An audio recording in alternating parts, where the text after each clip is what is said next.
kufanya mjadala.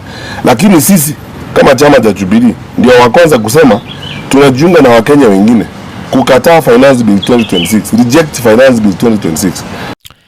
Kenya have decided to walk out of the IMF program. But the problem now is to seal the hole that exit created. Finance Bill 2026 is not a budget tool. It is a cover-up. Jubilee Party is calling it slavery. Fred Matiangi is calling it short-termism. And Kenyan workers are saying the burden is unbearable. Ukiangalia yale mbaya yako kwa hiyo finance bill, unashangaa tutaishi wapi na tutaenda wapi. The cost of living is already unbearable for many. Kenyan workers, wafanyakazi wa Kenya saa hii. Sijui kama kuna mfanyakazi Kenya hii ambaye anatarajia ama anatasamia kupata payslip. Maisha ya kufanya kazi nchi sasa imekuwa kama ni utumwa. It's slavery. And Kenyan workers are paying every day over taxation. Na ukweli ni kwamba hii serikali imetoka kwa mpango wa IMF program. Why did they get out of the IMF program? Kwa sababu wamekataa audit. IMF inauliza audit. Na mnajua kwa nini wanakataa audit. Sisi zote tunajua kwa nini wanakataa audit. Because they have refused to accept that audit. They have gotten out of the IMF program. Sasa they are trying to look for money to plug the holes through overtaxation. That is the truth. Tuambiane ukweli na tuambie wananchi ukweli yale ambayo yanafanyika. So whether you bribe leaders of the transport sector for a day or two to get out of the street, whether you intimidate them or whatever you do, the problem does not go away. And this is the same short-termism, short-sighted way of managing the country that these people have adopted. There's a problem, throw money at it, bribe some people, or alternatively intimidate them or abduct them, or alternatively say ni kabila fulani. So who is actually telling the truth and who is paying the price?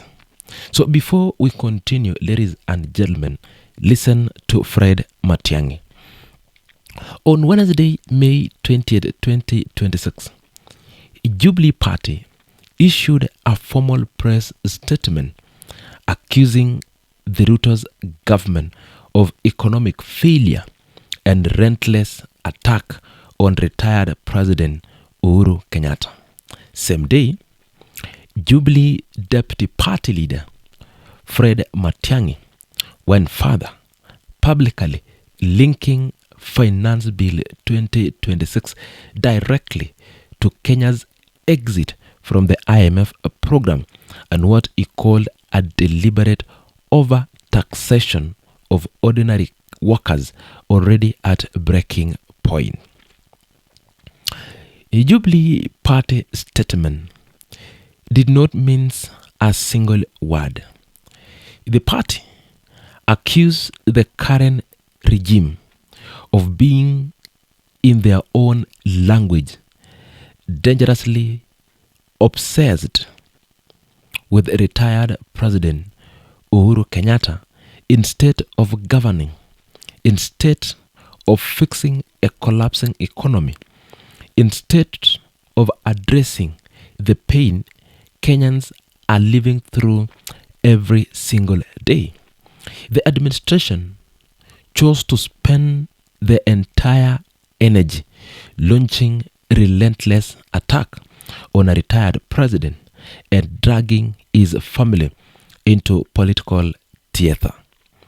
Jubilee charged this is specific.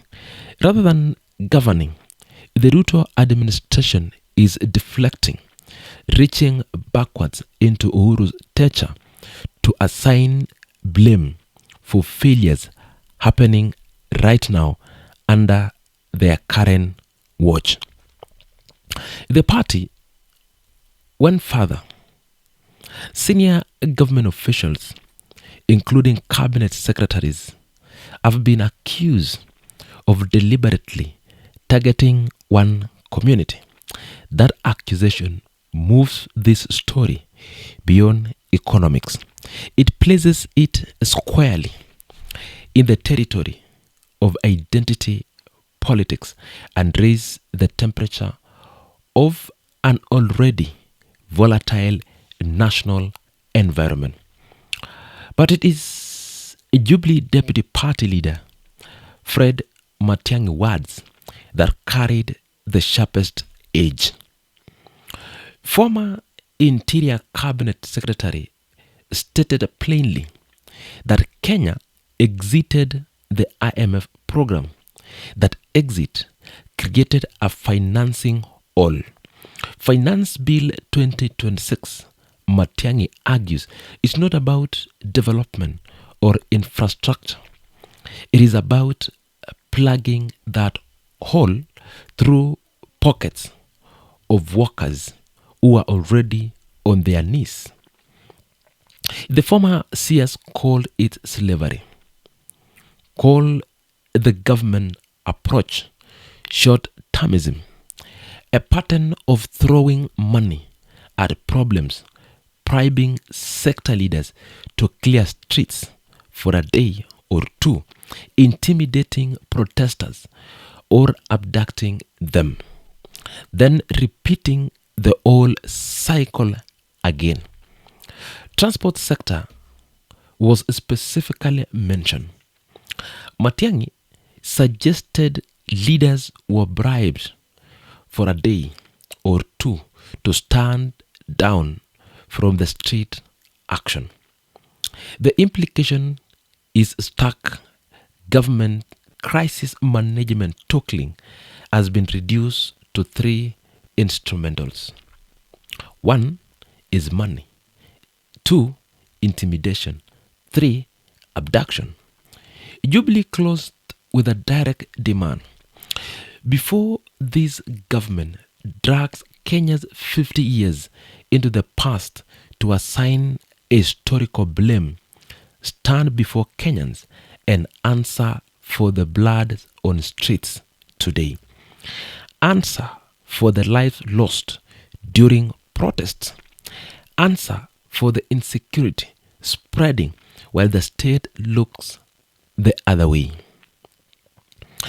The hard question is, if Kenya exited the IMF program because it refuses to accept an audit of public funds, and the Finance Bill 2026 is now being used to fill that exact financing gap through workers' taxation, then who is being protected from that audit? And why are ordinary Kenyan workers and Kenyan people the one paying for that protection? What a Jubilee Party did on May 20th is not an issue of press release only. Party filed a political indictment, and the most dangerous line in it not the attack on President Ruto. It is the IMF claim. Because if Matiangi is right, then if Kenya walked away from the IMF program specifically to avoid a financial audit, then Finance Bill 2026 is not economic policy. It is a transaction, and Kenyans are being charged without consent, without explanation, and without any say in a decision made far above their heads. Bribing transport leaders for 2 days of silence does not fix a broken economy. It delays the invoice, and the interest of that delays keep compounding. So, the finance bill is the question of who bears the cost of the political decisions made at the very top. The IMF exit, if Matiangi's framing holds water, was a sovereign choice made to protect someone from scrutiny. Finance Bill 2026 distributes the cost of that choice onto every Kenyan waking up today, tomorrow, going to a job that no longer covers their tax bill. Power sits at the top, pain lands at the bottom, and the government's response, according to Jubilee, has been to bribe, intimidate, and abduct anyone who dares to make